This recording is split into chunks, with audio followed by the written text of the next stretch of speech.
Hello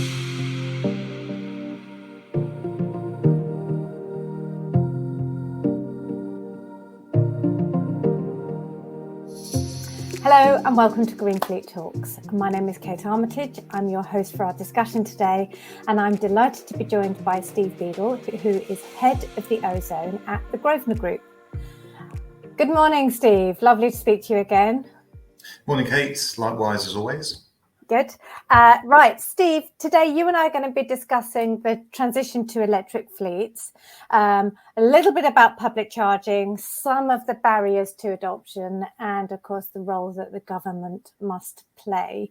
But to kick the conversation off, can we just start with fleets that have not started their decarbonisation journey yet? And the question for you is, in what ways can fleet operators judge the feasibility of electric vehicles for their operations?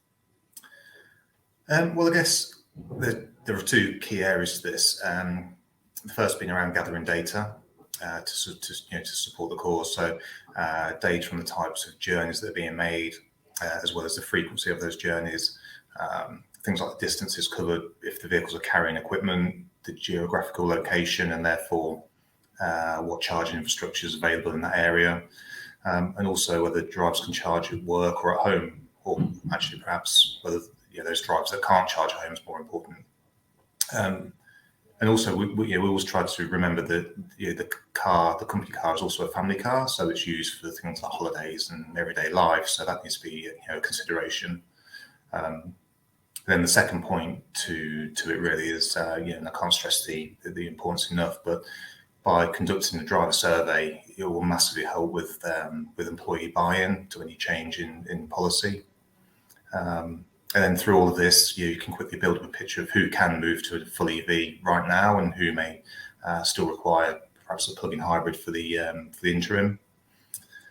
And then from there, you can start to build a suitable car policy, which we always recommend being based on a whole of cost or total cost of ownership calculation, to give you the true picture.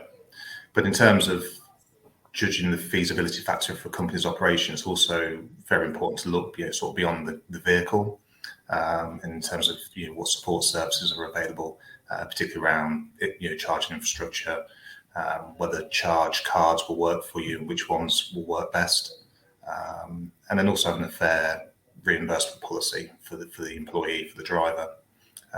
So hopefully all those answers to those questions will give companies the results to start the journey.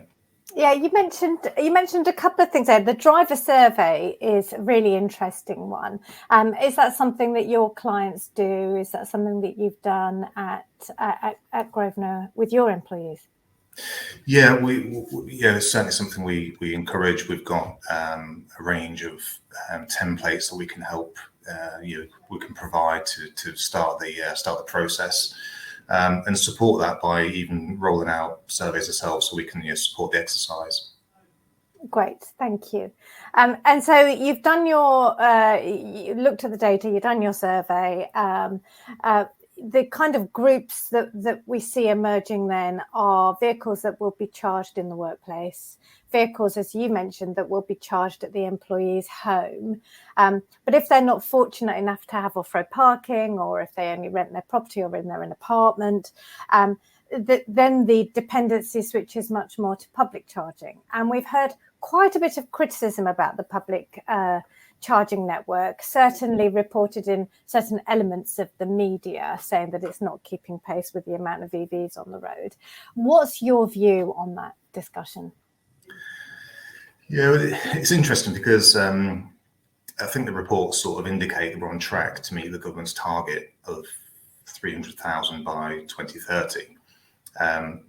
But then I was reading an article that reported that target was taken from the very low end of a much larger range, of an estimated range. So perhaps an achievable target, but not a real target. And then also, when you look on the great apps that are out there, such as App Maps, or you're just doing your everyday driving, you notice that the amount of rapid charges isn't perhaps where we need to be. And then, of course, we've got all the black spots around the country, which leaves many areas short. So, it perhaps does make you question whether the long-term vision is pure electric, or whether there's a view that hydrogen, synthetic fuels, for example, will have a larger part to play long-term. So, it's an interesting one, but I guess the reality is that the company car drivers, the shift there has been very successful, but the LCV fleets are struggling, again, because of the challenges around the whole infrastructure, certainly as it is today. Yeah, what a good point, Steve, because also I'm not even sure that LCV fleets should be using the infrastructure that's going in today. Of course, that infrastructure is for everyone, and I'm definitely not saying they shouldn't be using it. But I kind of think that LCV fleets and business critical vehicles need more bookability, they need more space, perhaps the charge points aren't in the right locations.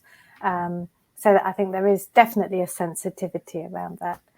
Yeah, we've even come across, height restrictions where the LCV can't access it, or we've heard of sign-ridden vehicles where they're getting bad press because the charge points for the public, not for a company.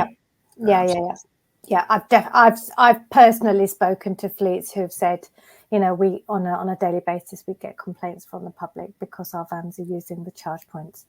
There's an education piece there, definitely, but possibly some more infrastructure needs as well. You have a very mixed portfolio of customers, don't you?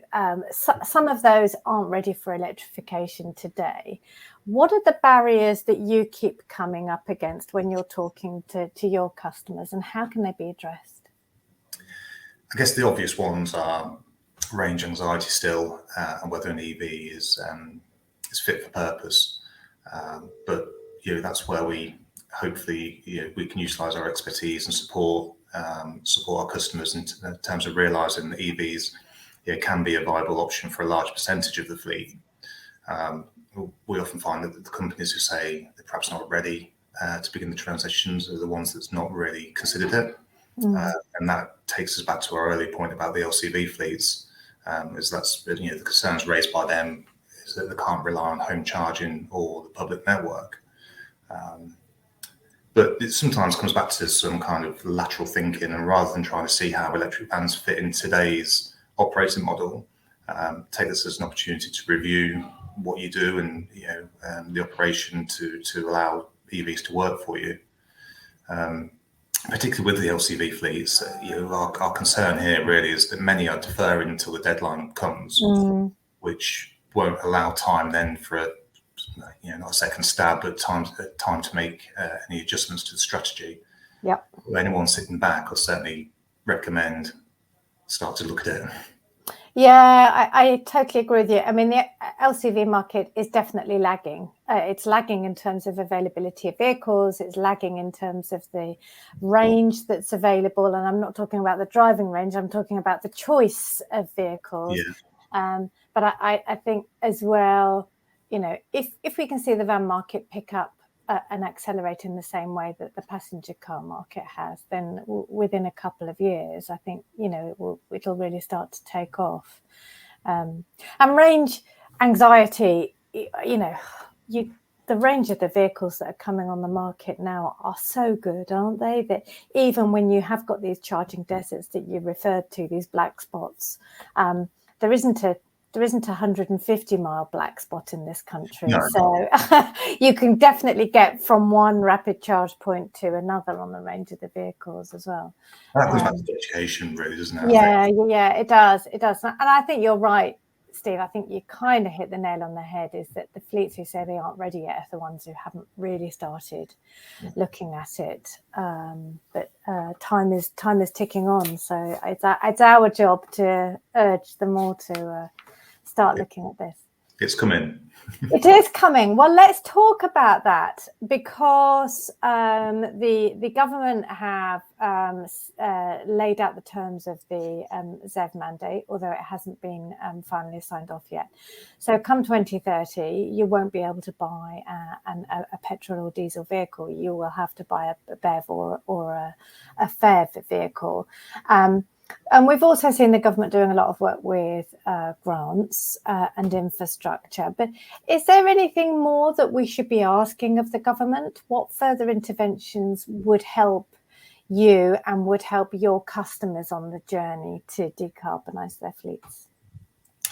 Yeah, I mean, the government's position on benefit in kind has been excellent, and no doubt that's had a huge effect on the volume of company cars transitioning, and supporting such schemes as salary sacrifice that's boomed, as you'd be well aware recently. I'm not suggesting there isn't a social conscience associated, but when you consider the savings, that's massively helped. So sort of that coupled with things like the Levi Fund, the on-street scheme for residents have been great to support the growth of charge points. So there is a clear drive towards our zero emission target. That coupled, as you say, with the mandate to encourage manufacturers to improve the production of EVs. But I just still feel there's a lack of support for the LCV sector, which we've just touched on, because those tax benefits mean far less for them. Perhaps more could be done to support companies with the transition in terms of their own infrastructure to build that infrastructure for themselves. It's a very good point, Steve, and I think perhaps not with the larger fleets, but when you're talking about SME fleets, in one respect, SME fleets have the advantage because that decision-making process to switch to electric is much easier, and the whole operational changes are more controllable than with a massive organisation. But the financial aspects of that and that total cost of ownership and the investment in the charging infrastructure is challenging, and the grants aren't that generous at the moment. And I think that they'll be running out soon. Yeah, they will be running out soon. You're absolutely right. And I think it'll be the bigger companies that have benefited from those grants rather than the SMEs. So, well, let's. I think what a resounding conversation, Stephen, that you've really kind of called out the need for more support for vans and helping that market develop. So there you are, government, if you're listening, that's what we're asking for. Indeed. I'm not entirely sure they are, but just in case. You never know. You never know. And it's good to have that answer ready when they do ask. Steve, thank you very much for your insight today. It's been, as always, a great pleasure talking to you. That is about all we've got time for. Thank you to Grosvenor Leasing for joining GreenFleet Talks. Thank you. Thank you. And of course, thank you for watching. Please tune in to GF365 again soon.